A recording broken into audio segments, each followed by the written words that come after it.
News, জনগণের power house.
দাদা একটু ঘুরে করবেন।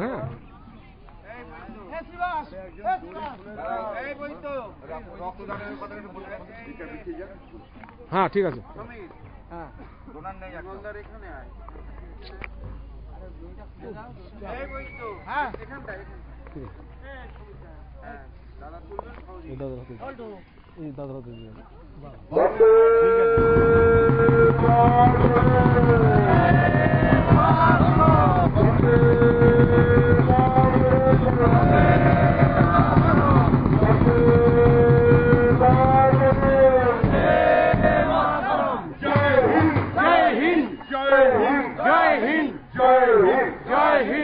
জাতীয় পতাকাকে অভিবাদন করবে।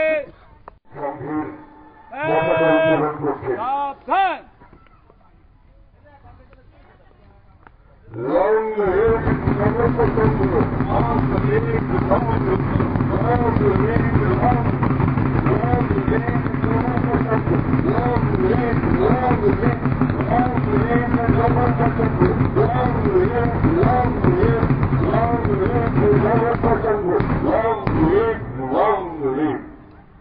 ক্লাবের পতাকাকে অভিবাদন করবে। অভিবাদন আপ ডাউন। বিশ্রাম। আমাদের যারা ডাক্তারবাবুরা আছে তাদের এই মিছিল ভাবনা খেয়ে আপনারা আসুন, স্বেচ্ছায় রক্তদান করুন। রক্ত দেওয়া হয়েছে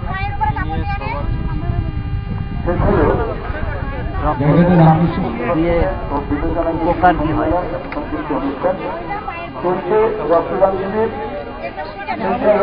সমাজকে কি বার্তা দেবো?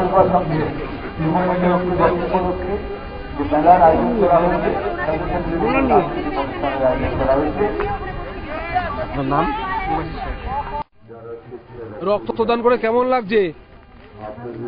ভালো লাগছে। কতবার দিয়েছেন রক্ত? কতবার দিয়েছেন?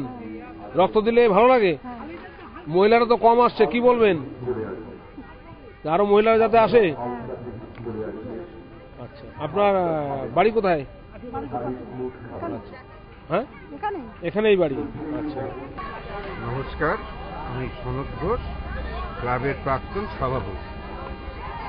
আমাদের গ্রামের বেশ কিছু ছেলে যারা সমাজের কথা ভেবে, দরিদ্র ঘরের ছেলে, তাদের কোনো জৌলুস ছিল না, কৃষক ঘরের ছেলে, তারা এই সমাজের উন্নতির জন্য স্বপ্ন দেখে এই সংঘটা স্থাপন করেছিল। লক্ষ্য ছিল সংঘর মধ্য দিয়ে মানুষের সেবা করা। আমরা জানি যে সংঘ মানে যুবক ছেলেদের সমাবেশ, সেটা খুব ভয়ের হয় কোনো কোনো মানুষের ক্ষেত্রে। কিন্তু ব্যতিক্রমে নবরূপা সংঘ, যে নবরূপা সংঘের যারা সদস্য তারা দরিদ্র, তারা কৃষক পরিবারের, কিন্তু মানসিকভাবে তারা অনেক উচ্চশিক্ষিত মানুষের চেয়েও শিক্ষিত, এবং তাদের প্রেরণায়, যার মধ্যে আমিও একজন ছিলাম, প্রেরণায় আজকের এই সংঘ উত্তরোত্তর উত্তরণ ঘটে আজ এই জায়গায় এসেছে।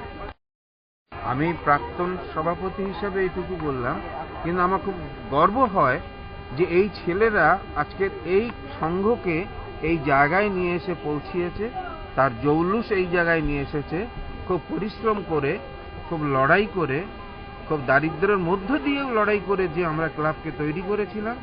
বিভিন্নভাবে মাঠের জমি চাষ করে, পুকুরের লিজ নিয়ে মাছ ধরে এই ক্লাবকে স্থাপন করা হয়েছিল এবং আগিয়ে নিয়ে যাওয়া হয়েছিল।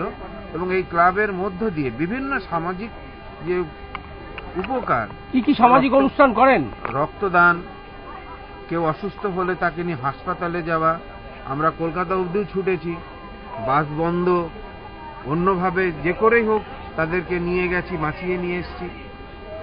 ফলে এই ক্লাব নিয়ে অহংকার হয়, গর্ব করা যায়। এবং এর ছেলেরা যারা আছে তারা এলাকার মানুষের কাছে অত্যন্ত বিনয়ী, ভদ্র, সভ্য বলেই পরিচিত।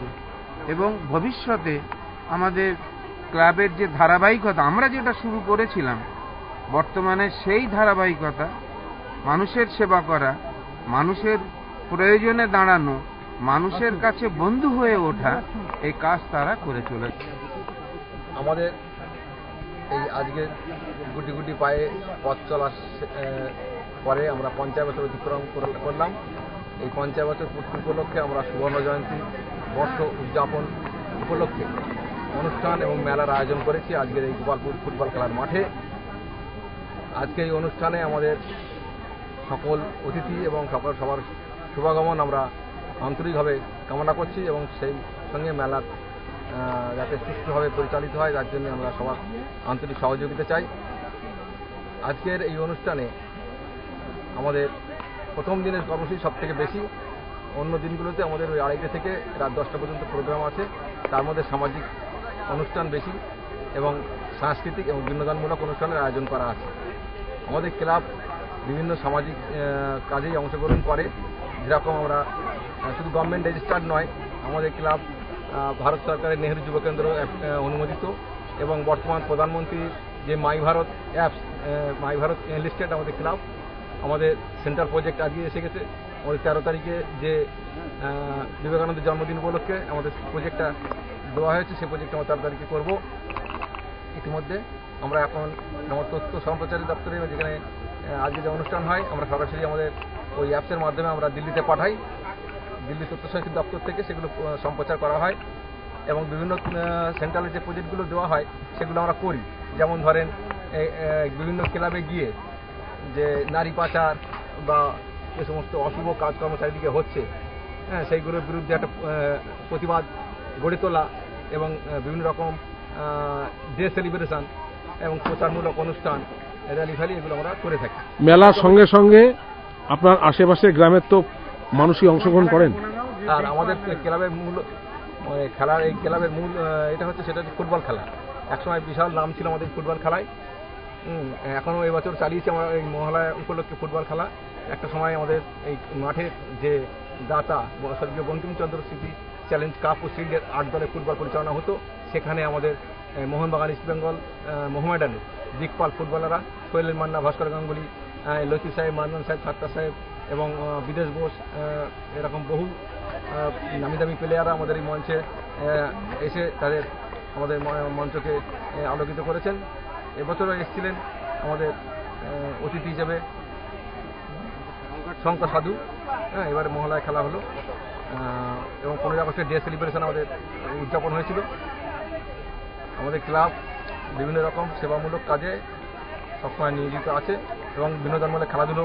সেবামূলক বলতে আপনি কি বোঝাতে চাইছেন? সেবামূলক বলতে ধরেন এই রক্তদান শিবির করি আমরা, তারপরে বিভিন্ন রকম মানুষের পাশে থেকে গ্রামের যে সমস্ত সমস্যাগুলো হয়, দুস্থ ছাত্রছাত্রীদের কিছু স্কুল সরঞ্জাম প্রদান করা বা আপনাদের কোনো অসুবিধা হলো কোনো গরিব মানুষের, তাকে আর্থিকভাবে আমরা বিয়েতে আর্থিকভাবে সাহায্য করা এবং বিভিন্নভাবে রাত্রে যখন কোনো রাতে বেড়াতে যে কোনো মানুষ অসুস্থ হয়ে পড়লে তাদেরকে নিয়ে শুধু হাবড়া টু কলকাতা পর্যন্ত আমরা হসপিটালে নিয়ে যাই, তার পরিষেবা যাতে পায় সে ঠিক মতন এসবগুলো আমরা করে থাকি। প্রশাসনের তরফ থেকে কতটা সহযোগিতা পেয়েছেন, মানে পুলিশ প্রশাসন? পুলিশ প্রশাসন আমাদের আজ পর্যন্ত কোনো অসুবিধা আমাদের করেনি, সব কিছুতেই সহযোগিতা করেন। হ্যাঁ, আমরা সব কিছুতেই সহযোগিতা পেয়েছি। সরকারি অনুদান সরকারি অনুদান বলতে আমরা সরকারি অনুদান কিছু পাই না, মানে আমাদের সেন্ট্রাল গভর্নমেন্টের যে প্রজেক্টগুলো দেওয়া হয় সেই প্রজেক্টের যে সরকারের যে অ্যালট থাকে সেটাই আমরা পেয়ে থাকি। রাজ্য সরকার থেকে আমরা কোনো সুযোগ সুবিধা পাই না। গভর্নমেন্ট অ্যাফিলিয়েট রেজিস্টার্ড আছে কিন্তু সেই সুযোগ সুবিধা পাই না। রাজ্য সরকার বিভিন্ন ক্লাবগুলোকে যে অনুদান দেন না, আমাদের ক্লাবের যে শর্তগুলো থাকা উচিত সেই শর্তগুলো সবই আমাদের ক্লাবে আছে কিন্তু আমরা পাইনি এখনো পর্যন্ত। আপনারা দুর্গাপূজা করেন? না, দুর্গাপুজো করি না। আমাদের গ্রামে একটি দুর্গাপুজো হয়, সেটা হচ্ছে বারোয়ারিভাবে হয়, সার্বজনীন হয়। এবং আমাদের নিজস্ব খেলার মাঠ আছে এবং নিজস্ব ব্যাংক অ্যাকাউন্ট আছে, অডিট হয়, ক্লাবের নিজস্ব বিল্ডিং আছে। ভালো লাগছে কারণ ধর্মপুর ওয়ানেরই একটা সংসদেই গোপালপুরে নবরূপা সংঘের পরিচালনায় যে আজকে মেলাটা হচ্ছে, পল্লী মেলা, বিভিন্ন সাংস্কৃতিক অনুষ্ঠানের সঙ্গে স্বাভাবিকভাবেই আমাদের পঞ্চায়েত এরিয়ায় এরকম একটা অনুষ্ঠান আমি আমার ব্যক্তিগতভাবে খুবই ভালো লাগছে। কারণ এখানে এই মেলাটা বিভিন্ন এলাকায় হলেও, ধর্মপুর ওয়ানের বিভিন্ন জায়গায় হলেও কিন্তু গোপালপুর এখনো পর্যন্ত এইভাবে মেলা ঠেলা হয় এবং এই ধরনের সাংস্কৃতিক অনুষ্ঠান এর আগে হয়। সেজন্যই এই কমিটির সকলকে আমি কুর্নিশ জানাবো। আর সত্যি কথা বলতে ছোট ছেলেমেয়েরা যে সমস্ত প্রতিযোগিতার মধ্যে দিয়ে তারা এস্টাবলিশ হতে চাইছে, সেটা আমার কাছ থেকে তো একটা ভালো লাগারই কথা। আমি আমন্ত্রিত হয়েছি এখানে, আমি বলেছি আমি অবশ্যই আসব। যেহেতু এখানকার আমি চাইব যে ওনারা বিভিন্ন সময় বিভিন্ন সামাজিক কাজকর্মের সঙ্গে যুক্ত থাকে, কখনো তাদের আমন্ত্রণ পাই, কখনো অ্যাটেন্ড করতে পারি, কখনো অ্যাটেন্ড করতে পারি না, সেটা আমার দুর্ভাগ্য বলতে পারেন। তো আজকে আমার টেন্ডেন্সি ছিল যে আমি অন্য কাজ খেলেও অন্তত পাশে আছি উৎসাহ দেওয়ার জন্যেই আজকের এই অনুষ্ঠানটাই আমি আসব। আর চাইব শান্তিপূর্ণ এলাকা, গোপালপুরটা আমাদের মেম্বারও আছেন অজয় খা সম্মানী, এই এলাকাটা সবসময় শান্তি বিরাজ করে এবং সেই সমস্ত জায়গায় দাঁড়িয়ে বলবো যে আমার আশা করব ধর্মপুর ওয়ানের প্রত্যেকটা জায়গায় যে যে